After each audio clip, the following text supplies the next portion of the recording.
पहले तो मैं दरभंगा के बारे में एक और आग्रह करना चाहूंगा कि मैं केंद्र सरकार से दो बात आग्रह करूंगा कि क्या हुआ तेरा वादा तेरा वादा क्यों भूल गए यहाँ के एमपी एमएलए मंत्री जो दरभंगा का जो स्मार्ट सिटी बनने का था। और दरभंगा में जो सबसे बड़ी समस्या जो आज के डेट में ओवर ब्रिज है, मैं जानना चाहूंगा कि दरभंगा के ओवर ब्रिज का क्या हुआ, अन्यथा पप्पू यादव को एक दिन ओवर ब्रिज को लेकर के भूख हड़ताल पर बैठना पड़े। और उस वक्त था स्मार्ट सिटी में भागलपुर के साथ पटना के साथ गया मुजफ्फरपुर और दरभंगा का भी नाम था। तो उसमें दरभंगा को भैया सेकेंड में दरभंगा का नाम आया गया था भैया। तो मैं दरभंगा तो आज तो एयरपोर्ट खुला तो दरभंगा को स्मार्ट सिटी में लेना चाहिए ना। और जो सबसे बड़ा दरभंगा की आज के डेट में समस्या है वो शहर का कंप्लीट रूप से कोलैप्स है, आम आदमी की जीवन खत्म है। तो सबसे बड़ा समस्या क्या है? सबसे बड़ा समस्या ओवरब्रिज को लेकर के लगातार बात चल रही है ना।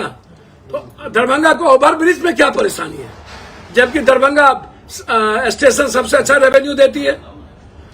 तो हम ये दरभंगा को लेकर के मेरी गहरी चिंता उसको लेकर के भी है, एम्स को लेकर के भी है और दरभंगा स्मार्ट सिटी को लेकर के भी है। अंतिम सवाल जो आपने पूछा है, देखिए सवाल पप्पू यादव की चिंता मत करिए। मैं 5 साल मेरा रिश्ता बिहार के साथ माँ और बच्चों का और सेवक का रहता है।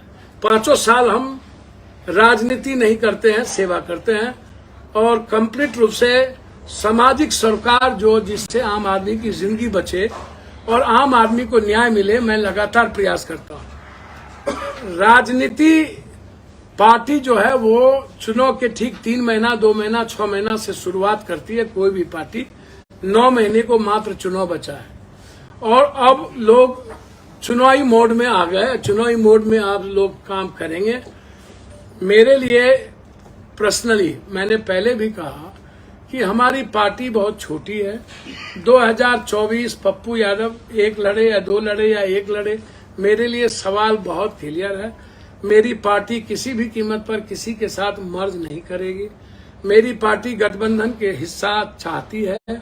मैं लगातार जब भी अभी नालंदा से लेकर के जहां भी दंगा हुआ पप्पू यादव वहां सबसे पहले पहुंचे।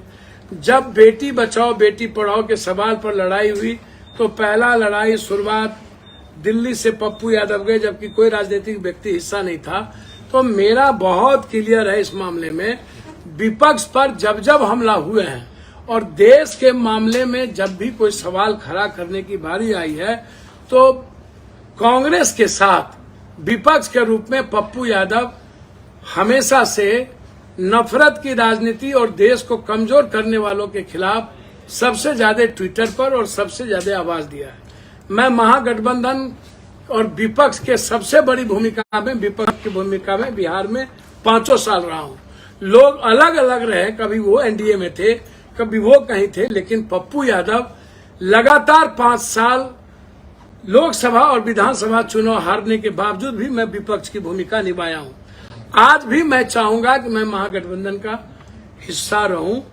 राजा को तय करना होता है रंग के बारे में, रंग तय नहीं करता है कि राजा क्या करेगी।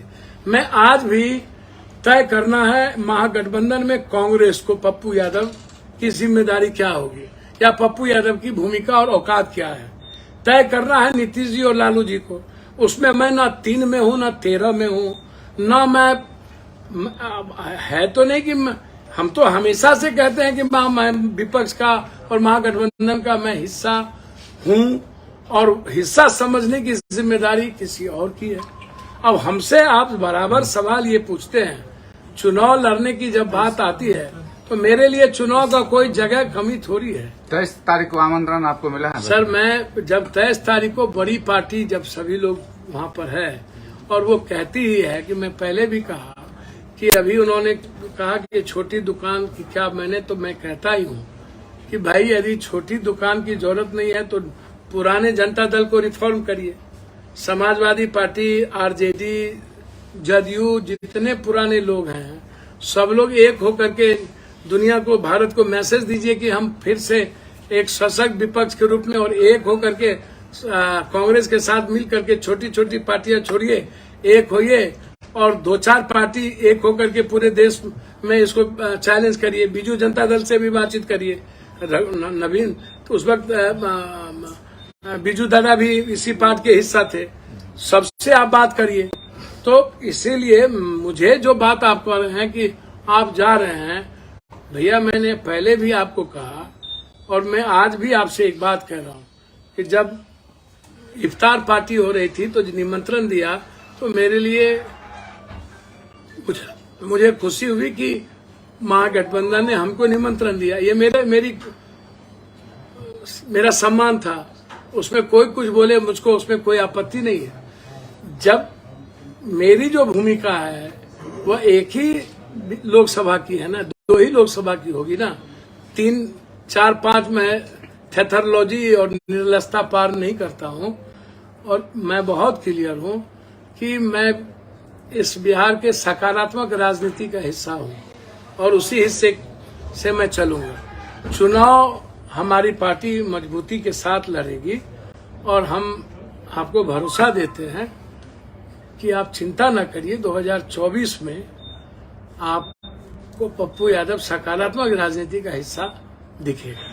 कितने सीट की मांग रखना? नहीं, कोई मांग, कोई मांग, मैंने कहा मेरी औकात एक